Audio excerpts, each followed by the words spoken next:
Hello! Good morning guys! Welcome to my YouTube channel. Turo ko po sa inyo kung paano ko nililinis yung aming washing machine. So, tara guys! Papakita ko sa inyo yung ingredients kung ano ang ginagamit ko. Guys, ito po yung mga kakailanganin ko para linisin yung aming washing machine. Baking soda. Ito po yung baking soda na gamit namin. Tsaka white vinegar. Tsaka if-need po ng wipes. Ito po. Tapos basin. At tsaka rug. Kasi kailangan natin ng pamunas. Diba? Ito po siya.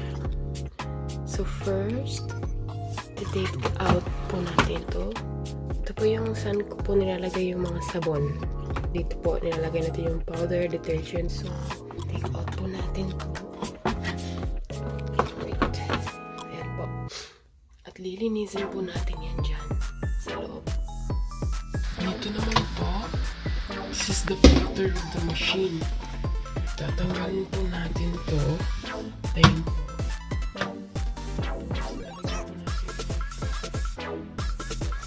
Dito kasi baka ma-dirty po siya.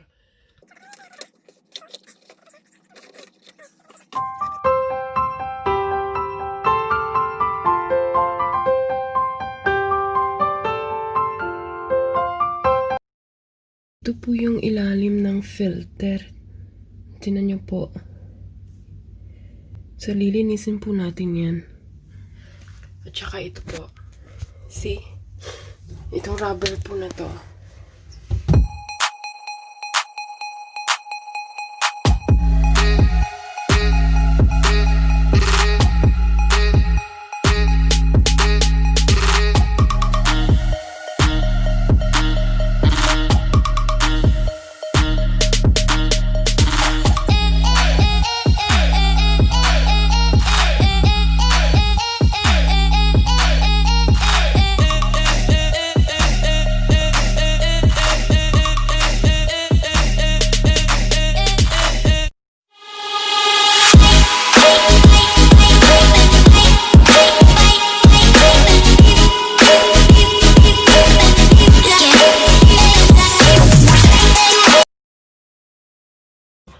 You can put back here the filter so we can also clean the machine inside.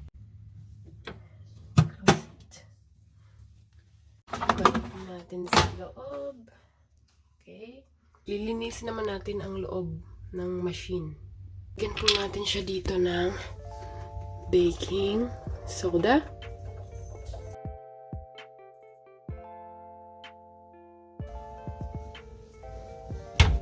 Yung machine.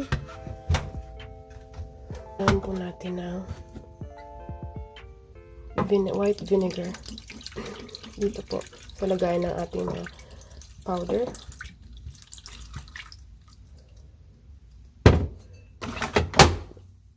Tapos, isiset po natin siya sa pinaka-high na temperature.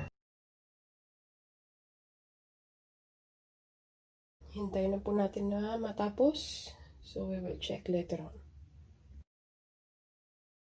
So, now, our machine is done.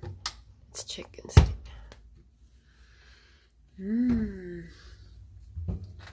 Yes. It's so clean here. See? It's clean already. As you can see, clean na din siya sa loob. Medyo may amoy lang siya ng vinegar. Pero, it's okay kasi it's part of the naman eh. Mawawala din yan after. Ayan guys, tapos na nating linisin ang ating washing machine. Sana nakatulong ako sa inyo. Pag pinalilinis kayo ng washing machine ng inyong mga amo, ni madam at saka ni sir. Sana nakatulong po. Have a nice day po sa inyong lahat. Ingat po tayong lahat. Stay safe mga kabayan ko dito sa Middle East. Thank you po. At saka, pa-subscribe na din po ng channel. Bye!